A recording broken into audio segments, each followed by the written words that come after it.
Imagine the most terrifying man on the planet. Okay, I'm picturing it. Right. Iron-jawed, physically unstoppable, like capable of knocking out a heavyweight champion in, 90 seconds flat? Yeah, a guy who literally made opponents shake before the bell even rang. Exactly. Now, I want you, our listener, to take that image and imagine that exact same person as a shy, highly vulnerable 10-year-old kid. It's almost impossible to picture. It really is. A kid getting routinely beaten up in the streets of Brooklyn, targeted by bullies because he had this high-pitched voice and a pronounced lisp. Which is just a staggering contrast to wrap your head around. Welcome to today's deep dive.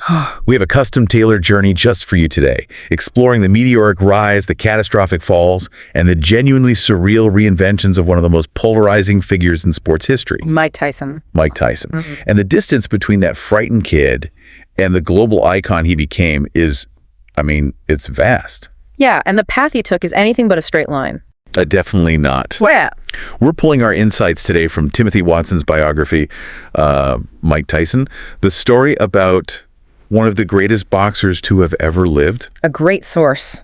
It is. And I actually have to mention, it's so widely distributed across the internet that our research stack included this quirky embedded advertisement for free ebooks at promokindle.com right in the middle of a pivotal chapter. Oh, wow. Seriously? Yeah, it's kind of a hilarious testament to how ubiquitous Tyson's story really is. That's amazing. But our mission today is to bypass the myth-making, and get to the mechanics of the man. Right, because the central premise we're exploring with you today is how does an incredibly vulnerable kid transform into the youngest heavyweight champion in history? And what happens when the very aggression that saved his life begins to systematically destroy it?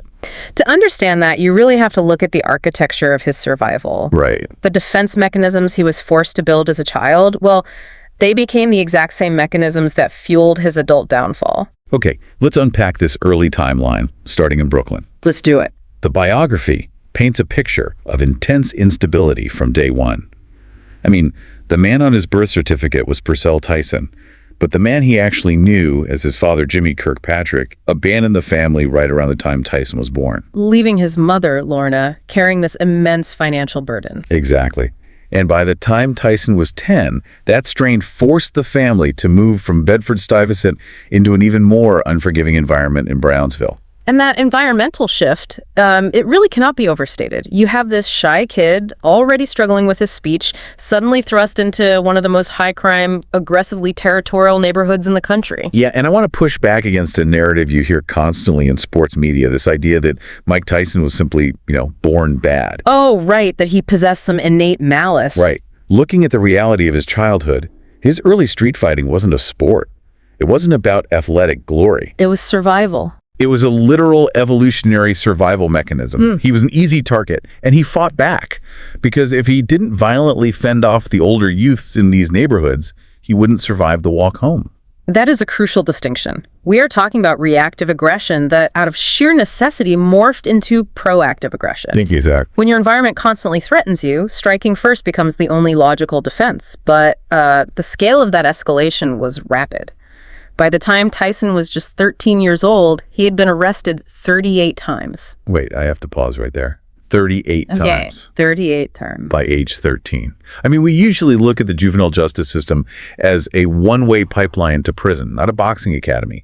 How does a kid with a rap sheet that long not just get completely swallowed by the system? Well, usually they do get lost. And that brings us to the Tryon School for Boys in Johnstown, New York. Okay.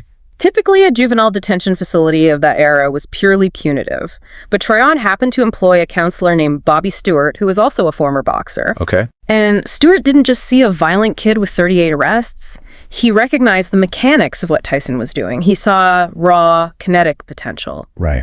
But more importantly, he saw a kid whose violence was essentially a misplaced cry for boundaries and structure. So Bobby Stewart becomes the catalyst. He starts training this 13-year-old, gives him a taste of discipline, and then makes the introduction that literally changes sports history. Yeah, bringing him to legendary trainer Cus D'Amato. Because survival instincts alone, no matter how sharp, they don't win heavyweight championships. They do not. They require architecture.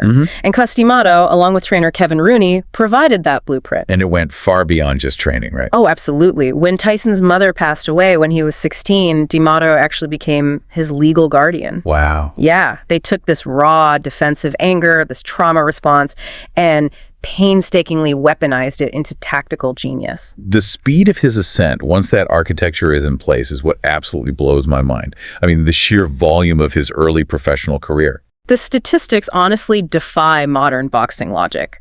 In 1981, he wins the Junior Olympic Games gold medal, setting a record for the quickest knockout at 8 seconds. 8 seconds. Right. Then he turns professional at age 18 against Hector Mercedes, winning by a first-round knockout. But the truly staggering metric is his rookie year. Oh yeah, this is wild. In his first year as a professional, Mike Tyson fought 15 bouts. 15 professional boxing matches in 12 months. You hear about modern fighters needing 6 months of recovery and training camps between bouts. Tyson was fighting more than once a month. The physical toll of 15 training camps, the weight cuts, the sheer neurological stress of stepping under those lights, it is a grueling, almost unheard of pace. And he wasn't just surviving these fights. He won 26 of his first 28 fights by knockout or TKO. Yeah. And 16 of those ended in the very first round. Unbelievable. But here's where it gets really interesting. People think of Tyson as just this brute force brawler who walked up and swung his arms. Right, the pop culture cliche. Yeah, but that couldn't be further from the truth. Customato taught him the peekaboo style. And I want you to think of his style like a heavy pendulum or a coiled spring. Okay, I like that analogy. D'Amato taught him that if his head is constantly moving side to side, dipping and weaving, he is effectively a ghost to his opponent. But the brilliance is in the physics. The kinetic energy. Exactly. The momentum of swinging his head out of the way of an incoming jab perfectly loaded his body weight into his hips.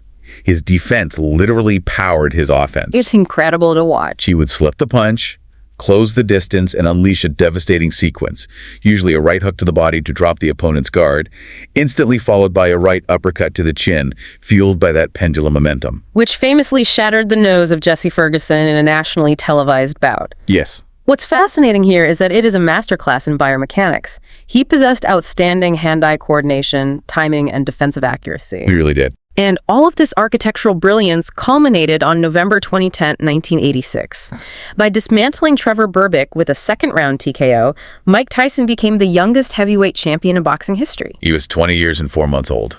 Most 20-year-olds are, trying to figure out how to navigate a college dorm, and he is the heavyweight champion of the world. It's hard to fathom. And he didn't just win one title.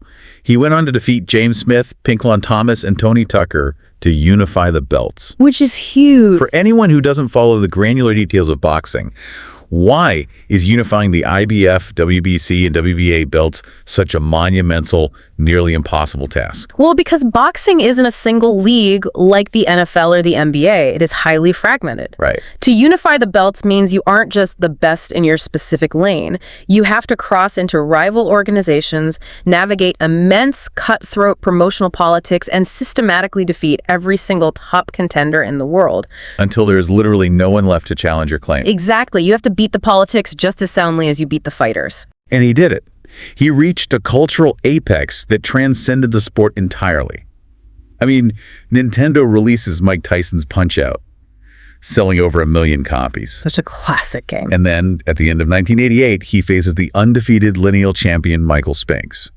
The fight the world has been waiting for. And Tyson knocks him out in 91 seconds. 91 seconds. It is the portrait of absolute invincibility. But, invincibility in sports is usually a facade. It obscures the structural damage underneath. Always.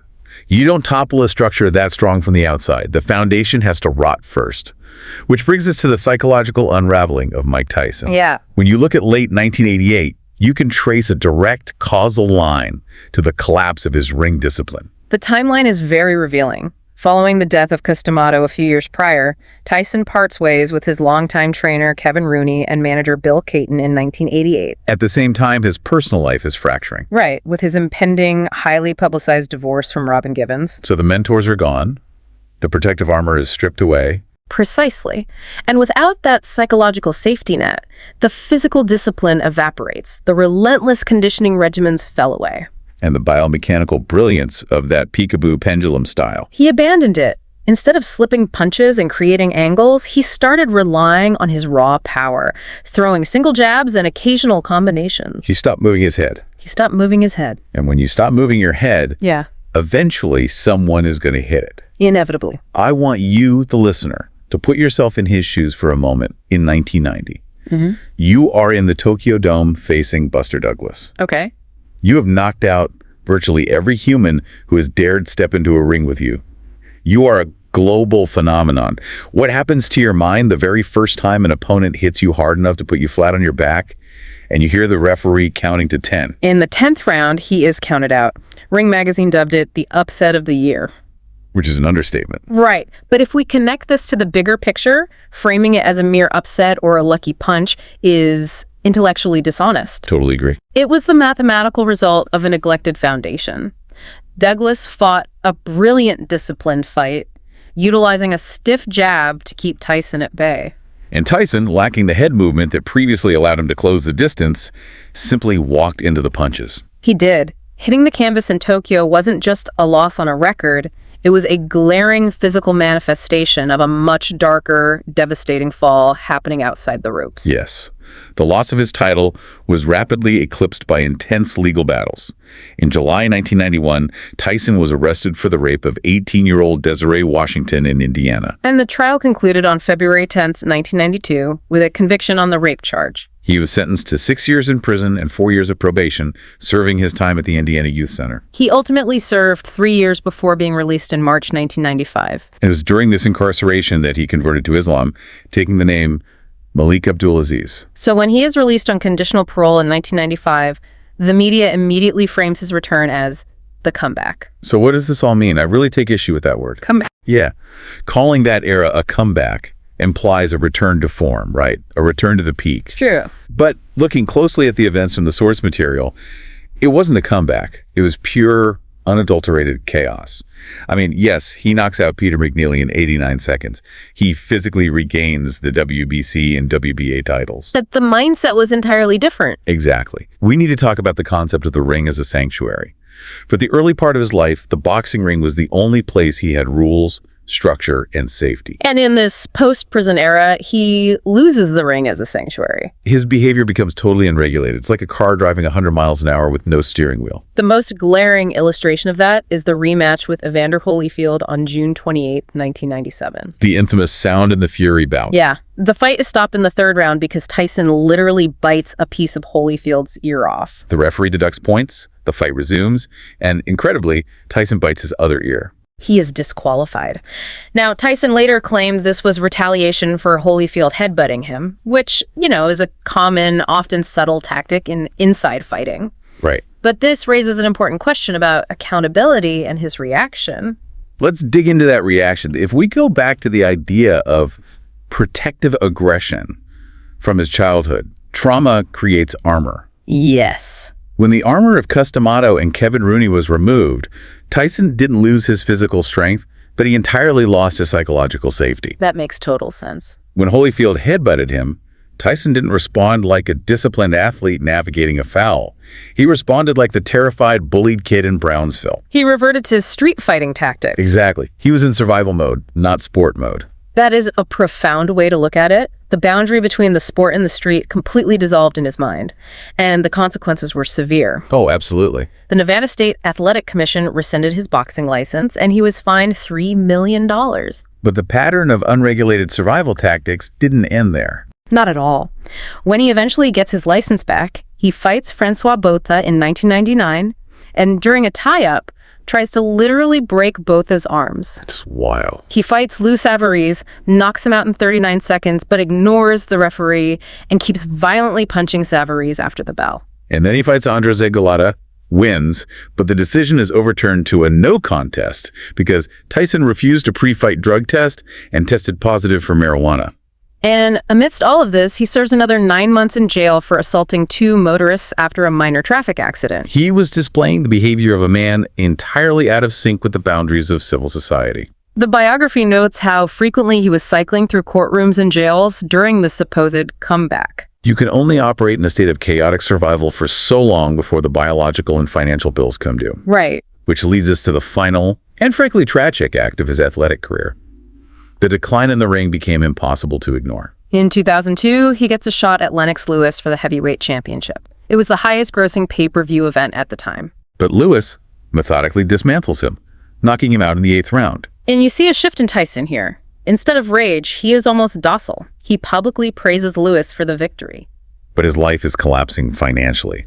By August 2003, a man who had generated hundreds of millions of dollars over his career files for bankruptcy. He suffers a torn ligament and a loss to Danny Williams. And then the definitive end, June 11, 2005, right before the 7th round against a journeyman named Kevin McBride, Mike Tyson simply quits on his stool. He told the press he just didn't have the fighting guts or the passion anymore. The quotes from this specific period are deeply unsettling. Tyson stated he felt his whole life was a waste and he has been a failure. He even talked about wanting to become a missionary in a foreign country, just to get the bad part of his life over with as quickly as possible. The absolute rock bottom arrives in December 2006. He is arrested for a DUI and cocaine possession, openly admitting to the police that he was taking drugs. He serves a day in jail, gets 3 years of probation, and has to complete 350 hours of community service. But here is where the story defies every expectation. Yeah, that 2006 arrest appears to act as the final breaking point. The moment where the old survival mechanisms completely failed, forcing a genuine structural reinvention. The whiplash of this final act is incredible. How does a man go from an undisputed heavyweight champion to a convicted felon, bankrupt and addicted, to starring as a comedic version of himself in The Hangover? He leans into the absurdity. He really does. He gets involved with the WWE, eventually entering their Hall of Fame. He embraces a totally new kind of vulnerability. He debuts a one-man show in Las Vegas, which he then takes to Broadway, teaming up with legendary director Spike Lee. They turn Mike Tyson, Undisputed Truth, into a 36-city national tour. Think about the psychology of that. I know. The kid who was viciously bullied for his lisp and his speaking voice steps onto a Broadway stage with a microphone and holds an audience captive for 2 hours simply by talking. He reclaims the exact vulnerability that made him a target. Yes. And he does it with a new creative mentor, Spike Lee, helping him frame the architecture of his story, just like Cus D'Amato framed the architecture of his boxing. He also finds grounding in his personal life, marrying Kiki Spicer in 2009. But the most poignant detail in this reinvention occurs in October 2012, when he launches the Mike Tyson Cares Foundation. The stated mission of that foundation is to provide comprehensive needs for kids from broken homes. Kids exactly like he once was. The duality is staggering. The same man whose unchecked, trauma-induced aggression terrorized opponents and led to his own imprisonment is now actively building safety nets for kids growing up exactly like he did in the streets of Brooklyn. He became the Bobby Stewart for a new generation. He really did. It is a profound, full-circle moment. So as we wrap up this deep dive, trying to process the sheer scope of this single human life is daunting. It's mad. We've tracked a journey from 38 juvenile arrests to 50 professional wins, 44 of those by devastating knockout. From the harsh confines of the Tryon School for Boys to a prison cell in Indiana to the bright theatrical lights of a Broadway stage. He leaves behind a legacy that refuses to be neatly categorized. It forces us to look at the entirety of a human being. Yeah. The awe-inspiring triumphs alongside the profound, destructive failures. Absolutely. And that brings me to a final thought I want to leave you, our listener, with. Throughout his career, the media, the promoters, and the fans loved to frame Mike Tyson as an anomaly of his era, a gladiator born in the wrong century. Right. But I want you to imagine something different. What's that? Think about the modern sports machine we have today. If a 13-year-old Mike Tyson came up right now in an era of hyper-surveillance, omnipresent smartphones, viral social media, and instant societal cancellation, what would happen to him? Oh, wow. Right? Would our current system have the patience, the nuance, and the empathy of a Bobby Stewart or a Cus D'Amato to mold a deeply troubled, violent kid into a champion? That's tough to say. Or would the modern machine simply record his worst moments, label him irredeemable, and discard him before he ever even had the chance to put on the gloves? It really makes you wonder how many potential titans are being lost to the timeline. That is a deeply unsettling question about how society processes trauma today compared to the past. Something to chew on as you go about your day. Thank you so much for joining us on this custom-tailored deep dive. Keep asking the big questions, keep looking past the simple narratives, and we will see you next time.